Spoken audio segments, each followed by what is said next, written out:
Hablemos de Bogotá, porque Galán quiere nuevamente cambiar el modelo de basuras de la ciudad. El nuevo esquema de aseo de la UAS consistiría en usar los residuos aprovechables de las viviendas en un día específico, por lo que otros operadores se podrían sumar a los 5 actuales para apoyar esta nueva recolección. Empezamos 58 rutas de recolección de residuos inorgánicos, de reciclaje, con igual número de organizaciones de recicladores en Bogotá, que van a permitir que nuestros usuarios, al separar los residuos en la fuente, observen que tienen un servicio adicional. Para hablar bien de este problema tenemos que hacer un pequeño recuento histórico de qué ha pasado en Bogotá en términos de manejo de basuras. Tendríamos que remontarnos aproximadamente a hace 100 años, pero la Bogotá de hace 100 años era una Bogotá muy diferente de lo que tenemos ahora. Hace 100 años teníamos una ciudad que tenía un componente rural muy fuerte, y así las basuras se manejaban como nosotros conocemos que se manejan normalmente o usualmente en el campo. El desperdicio de alimentos se utilizaba para las gallinas, los pollos o otros animales de crianza doméstica en los hogares, y por otro lado los otros desperdicios que ahora conocemos que son bastante usuales no se presentaban tanto porque los plásticos y estos otros materiales no eran tan comunes como lo son ahora. Pero a partir de los años 40 y 60 se empezó a dar una transformación vertiginosa en las ciudades.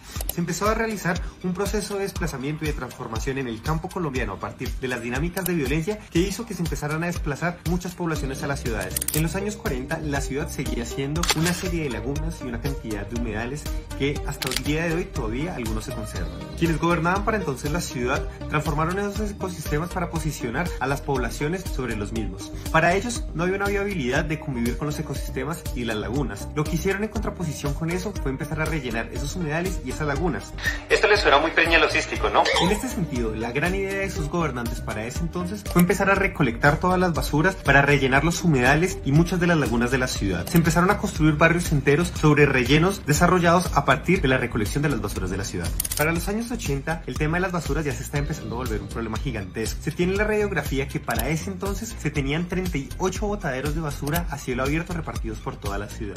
Imagínense en eso. Y por otro lado, los humedales que todavía no se habían terminado de rellenar se estaban utilizando como botaderos por parte de los gobiernos de ese entonces. El tema es que lo tanto que en 1988 el alcalde de esa época, Andrés Pastrana Arango, decidió declarar emergencia sanitaria y de servicios públicos después de que se cerraran los botaderos de Gibraltar y el Cortijo. Lo que él hizo como solución frente a esta crisis sanitaria fue básicamente enviar el problema para otra parte. Así, el 1 de enero de 1988 se creó el actual botadero Doña Juana, el cual quedó ubicado en la localidad de Ciudad Bolívar. Este, que está ubicado en el sector de Mochuelo Alto, desde entonces ha tenido varios colapsos, afectando a millones de familias.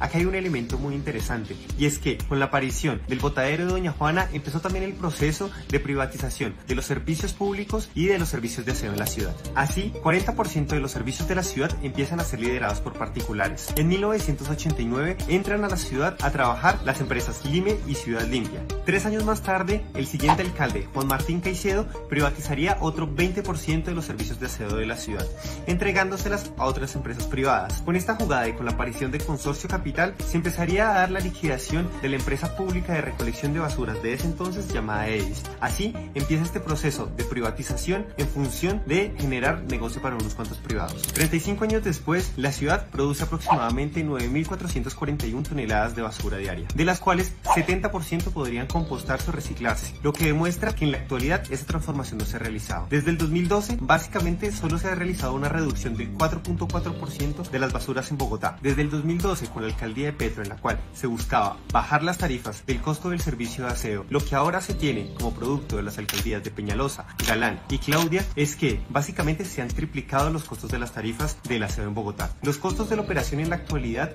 llegan a los 125.000 millones de pesos, los cuales simplemente benefician a unas pocas empresas privadas que son las que operan en la actualidad el sistema de aseo de la ciudad. El relleno sanitario Doña Juana en la actualidad es básicamente una bomba de tiempo ambiental.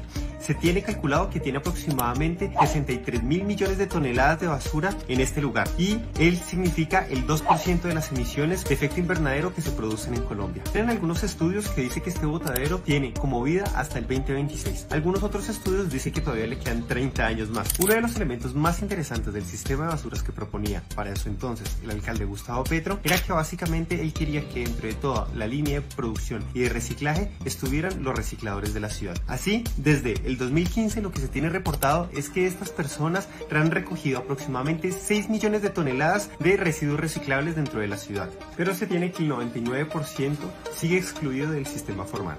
Lo que realmente hizo la alcaldía de Gustavo Petro en el 2012 fue que realizó un convenio entre la Unidad Administrativa Especial de Servicios Públicos y la empresa de acueducto y alcantarillado de la ciudad. Esto con la intención de crear la empresa Aguas de Bogotá, para básicamente realizar el 100% de la operación del servicio de aseo de la ciudad. Esta empresa de servicios públicos alcanzó a tener la mayoría del control del servicio de aseo de la ciudad, alcanzando a contratar 3.500 empleados, que para ese entonces se encontraban entre población reciclable y mucha otra población que nunca habían sido formalizadas dentro de sus oficios.